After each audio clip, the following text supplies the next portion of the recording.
지난 시간에 이어서 또 궁금한 점이 있습니다. 뭐가 이렇게 궁금해 자꾸. 공장은 되게 궁금해요. 잘 모르니까. 자, 지난번에 봤던 물건인데요. 경기도 김포시 월곡면 계곡리에 나온 공장 물건이고 면적이 750평 그리고 건물 면적이 157평 정도 되는 공장이에요. 자, 감정가가 12억 정도이고 한번 유찰돼서 8억 4천 정도까지 떨어진 상태인데 이제 10월 말에 이렇게 진행이 됩니다. 이 공장 같은 경우에는 지난 시간에 한번 훑어봤지만 매각 물건 명세서상에는 얘기가 없었는데 경부엔 정보지상에 위반 건축물 등재가 되어 있다고 나와 있었거든요. 근데 제가 건축물 대장을 봤는데 등재된 게 없었다. 1, 2, 3동 메인 건물에는 등재된 게 없었지. 그렇죠. 그래서 경매정보지 너무 믿지 마시고 직접 건축물 대장으로 확인해봐라 그렇게 말씀을 드렸고, 또 위반 건축물 등재가 됐을 때 문제점은 지난 영상을 한번 찾아보시면 도움이 될 것 같고요. 위반 건축물 말고도 또 다른 문제들이 있었어요. 여기 사진 한번 보시죠. 이거예요. 이거. 쓰레기들이 잔뜩 있고, 자, 이 외부에도 이런 쓰레기들이 많이 있는데, 특히 문제가 되는 게 뭐냐면, 이런 쓰레기들이야 그냥 차 불러서 치우면 된다지만, 내부에 이런 페인트들이 있어요. 이런 페인트 같은 경우에는 그냥 버릴 수 없는 일반 폐기물 아니잖아요. 일단 기본적으로 저게 빈 깡통이면 괜찮아. 막혀 있는 것처럼 보이는데요. 빈 깡통이면 괜찮은데 이게 들어있는 거라면 그렇죠. 이거는 폐기물을 돈을 좀 써서 버려야 되는 폐기물이야. 특수산업 폐기물 뭐 이런 거잖아요. 그렇지. 이게 그리고 기본적으로 이게 밖에서 차량 통제를 할 수 있는 그런 구조가 아니잖아요. 네, 이 건물이. 네. 그러니까 바깥에 있는 쓰레기는 계속 늘어날 거야. 아는 사람들은 계속 갖다가 버릴 거라고. 여기 경매 나왔으니까. 그러니까 이제 관리를 안 할 것이다. 그리고 뭐 어디 멀리 갖다 버리기에는 또 뭐 싫고 그러니까 그냥 대충 그냥 자기네들이 몰래. 왜냐면 그 쓰레기도 뭐 알다시피 차 불러서 버리면 그것도 돈이잖아. 돈 많이 들죠. 그러니까 일반 폐기물이라고 하더라도 자기네가 이렇게 자기 돈 들여서 하느니 그냥 쓱 갖다가 버리고 온다. 이런 개념으로 많이들 주변에서 접근을 하기 때문에 경매 기간이 오래되고 방치가 오래될수록 쓰레기는 많이 쌓일 수밖에 없어. 그러니까 이 쓰레기도 우리 방금 본 사진처럼 이런 쓰레기다. 이런 쓰레기 같은 경우에는 말 그대로 차 불러가지고 찌개차 부르든 해가지고 톤당 얼마 이런 식으로 처리를 하면 되는데. 그렇지. 이제 이런 산업 쓰레기가 문제가 된다는 얘기죠. 그렇지. 아무래도 이거는 비용들이 좀 비싸고 또 어떤 경우에는 뭐 독성 물질이 있는 뭐 찌꺼기가 있는 공장들도 있고 뭐 여러 가지 컨디션이 있는데 아무래도 일반 쓰레기 외에 다른 쓰레기는 기본적으로 돈이 좀 많이 들어간다. 그리고 이 부분에 대해서는 될 수 있으면 임장할 때 전문가를 모시고 갈 수 있으면 한번 대동을 해서 견적을 어바웃이라도 뽑아보는 게 좋기는 해. 그런데 그나마 다행인 게 요거 앞에 사진 한번 보여줄래? 봐. 지금 그래도 여기는 땅이 세멘트로 막혀는 있잖아. 그렇죠. 저기 지방에 좀 공장 면적이 좀 넓고 이런 데 가다 보면 그냥 흙으로 된 데 있거든. 네, 있죠, 가끔. 그거 저기 구착기로 땅 파갖고 거기다가 폐기물 위험한 것들 그냥 다 갖다 때려 놓고 그냥 다시 땅 다져놓으면 모른단 말이야. 생각만 해도 끔찍한데요. 그러면 그거 다 다시 파내갖고 그거 처리해서 버리려고 그러면 억 단위도 그냥 손쉽게 넘어갈 때가 있어. 그러면. 아니, 제가 아는 분도 땅을 이제 경매 낙찰 받아가지고 다음 매수자한테 팔았는데 그 매수자한테 연락이 왔대요. 땅을 파보니까 그 땅 안에 집이 한 채 들어가 있다고. 제가 아는 분이 그랬다고 하더라고요. 공장도 그런 경우가 있을 수도 있겠네요. 아무래도 이렇게 지금 포장이 돼 있고 막혀 있는 데는 덜하지만 이게 흙으로 돼 있는 데는 조금 의심을 해봐야 돼. 그러니까 뭐 우리 입장에서는 뭐 아직 우리 것도 아니고 임장 간 상태에서 특별히 할 수 있는 게 많지는 않지만 그래도 왠지 조금 이질적인 냄새가 어느 구역에서 많이 난다거나 아니면 저기 흙이 굉장히 좀 거먹거나 최근에 좀 이렇게 다시 뒤집은 흔적이 있다. 그러면 좀 의심을 하고 살펴봐야 될 부분이 있어. 그렇겠네요. 자, 이 사진도 보니까 아주 그 방금 훈영님 말씀하셨던 것처럼 미공장에서 나오지 않은 쓰레기들도 있는 것 같아요. 이 창고에서 원래 없던 쓰레기들도 주변에서 갖다 버리지 않았나 싶을 정도로 오래되고 썩은 쓰레기들이 널려 있네요. 치우려면 돈 좀 많이 들겠어요. 이 안에도 뭐 있는지 모르잖아요, 지금. 모르지. 네, 여기 페인트 같은 게 잔뜩 들어있다. 그러면 낙찰자가 다 책임을 져야 되는 부분이니까 꼭 확인을 해봐야겠네요. 일단 우리가 공장 경매를 할 때 기계건 아니면은 이런 뭐 잔존품이건 뭐건 간에 사실 돈이 된다고 하면 냅뒀겠냐고. 그렇죠. 우리가 이동이 용이하고 금전적으로 가치가 있다.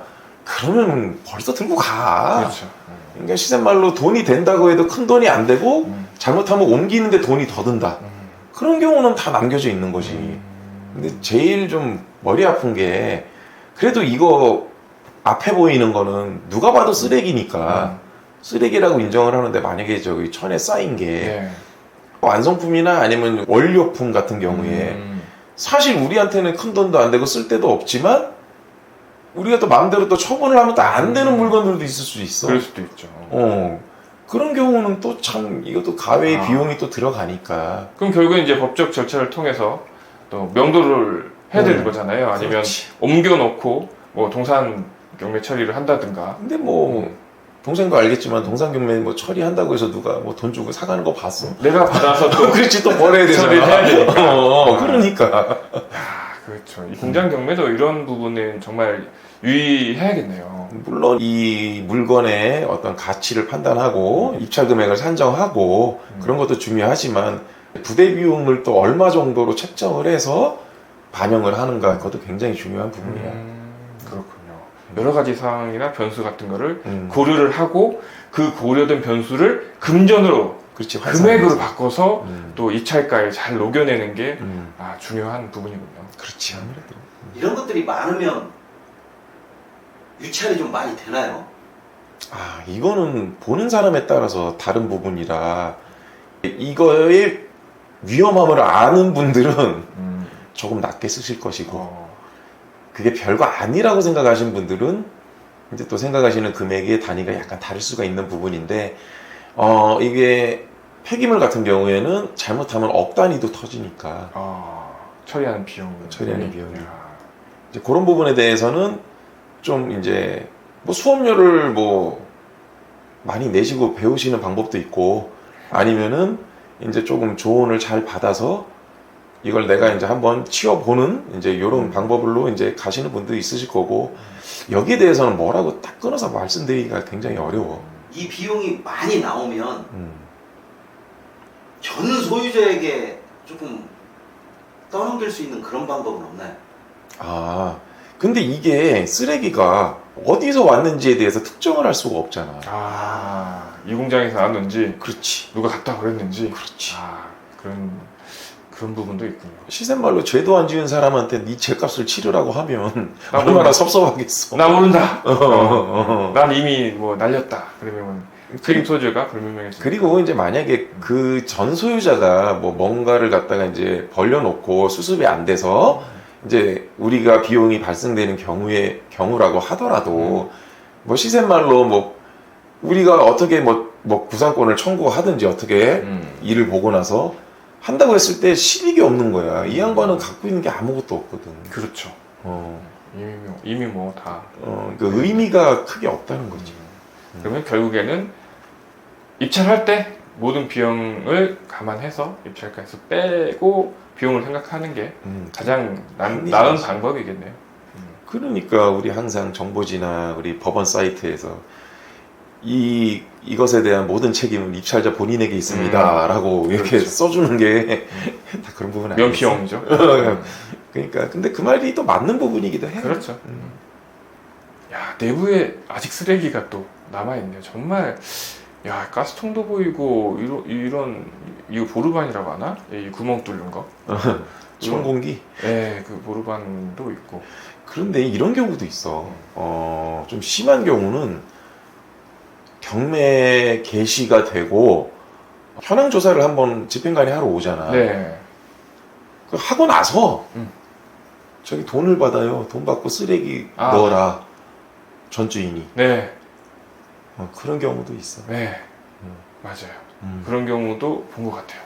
그런 경우는 왜 우리 그 지나갈 때 차량 보면 이게 해골 그려져 있는 그런 것들 많이 갖다 놔요. 돈 받아놓고. 그게 굉장히 치울 때 돈 많이 들거든요. 아니 그런 거는 매각 프로가 신청을 못 하나요? 그거는 할 수가 없지. 그것도 본인 책임이니까. 그거 어쩔 수가 없잖아. 네가 확인하고 입찰했어야지. 이렇게 하면 할 말이 없죠. 자, 이 공장은 이렇게 건물 한 동하고 좀 오래된 건물 한 동하고 그리고 여기 위쪽에 이 두 동하고 총 세 동이 있는 공장이고 땅이 그래도 꽤 넓은 공장이고 그래서 이 김포에서는 약간 귀한 공장이잖아요. 그런데 지금 보니까 단차가 조금 있긴 한 것 같다. 좀 높은 것 같아요. 단차는 좀 있긴 한데 그래도 이 정도면은 뭐 일단 면적상으로는 괜찮아 보이는데 좀 진입로나 이런 부분이 조금 더 넓었으면 하는 아쉬움이 있네. 그냥 공장이라기보다는 창고 용도로 쓰기에는 그래도 무난한 것 같아요. 그리고 앞으로 이쪽으로 제2 외곽순환도로가 예정되어 있으니까 교통이나 물류 쪽으로도 나중에는 좀 더 괜찮아질 것 같긴 하거든요. 그래서 관심 있는 분들은 입찰해보는 것도 괜찮다고 생각 들고 말씀드렸듯이 건축물 대장상에 일반 건축물이 등재가 안 되어 있기 때문에 그 부분 염려 안 해도 되겠지만 우리 지금까지 얘기했던 폐기물 문제 이런 것들은 현장 가서 꼭 확인은 하시고 또 폐기물 전문가를 좀 섭외해서 같이 데려가서 좀 견적도 좀 뽑아보고 조언도 좀 들어보고 그리고 그런 것들을 입찰가 잘 산정해서 하시는 게 제일 좋을 것 같아요. 아무래도 그런 부분은 이제 보통 우리가 다른 물건들을 하시던 분들이 공장을 처음 하시게 될 때는 이제 고려하는 상황에서 조금 이게 빠지거든. 그런 부분들이 이런 거는 좀 잘 알고 가셨으면 좋겠습니다. 네. 그러면 오늘도 여기서